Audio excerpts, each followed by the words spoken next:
Hello, and thank you for taking part in the Face Mask Fashion Show Fall 2020 at First Presbyterian Church. We're looking forward to this, and thank you for being a part of it.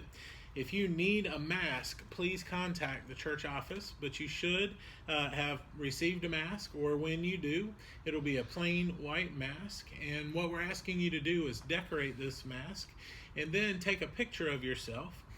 Just your smiling face, and then take another picture with your mask on. We're going to put those pictures together into a slideshow if you'll send it to the church, and then use that in our worship on World Communion Sunday, the first Sunday in October.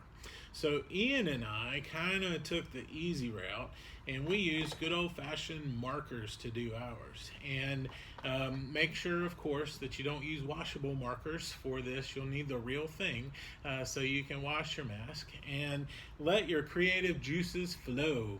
And we took our plain white masks and turned them into these. Now, it was fun to do, wasn't it? Let's see, Ian. Can you show them your mask? There you go. It was fun to do together, and there's no wrong way to do this. We hope that you will take time and just enjoy the process and share it with us. Now, if you'll stay tuned, Amanda and Jack are going to show you a way to tie-dye them. Hi, friends. Jack and I have these really nice cotton face masks that we got. They are super cool and comfortable, but they're kind of plain. It's like a t-shirt on your face. So today we're gonna jazz it up a little. We got some tie-dye. We bought these packs at Walmart. They're little trial size packs, which is great because you're not dyeing a whole lot of fabric. They come with almost everything you need. It's got gloves and some rubber bands, but these rubber bands are way too big for the mask. So I also bought these little baby hair ties. So I think that'll work really well. We're gonna get started and try not to make a mess. Hi, I'm ready to show you guys how everything turned out. So first I'm gonna show you some of the techniques for when you're doing the tie-dye process. This is your basic tie-dye kind of swirl pattern. What you do, usually you would take a fork, but since this fabric is so small, I did this with a knife and just twist it up like this, really tight, so you get a nice little face mask cinnamon roll pattern going. And then you're gonna wrap it around with rubber bands. Then take your dye and you can apply different colors in each section. And then the hard part is you've gotta leave that overnight. So we put it in like a Walmart bag and just let them chill overnight. And then you have to rinse them out. So this is what happens with the swirly ones like this. I think these came out really cool. We did two of the turquoise, or the turquoise and the blue, I think, and a little bit of red on this one, and this one was just red and blue. When you do a t-shirt and you have a much bigger piece of fabric, it comes out a little bit different because you're working so tiny, but I'm pretty happy with that. The other thing I did was just didn't twist it up at all and did heavy one color just right here and let it soak in, and then another color right here and just let them soak together.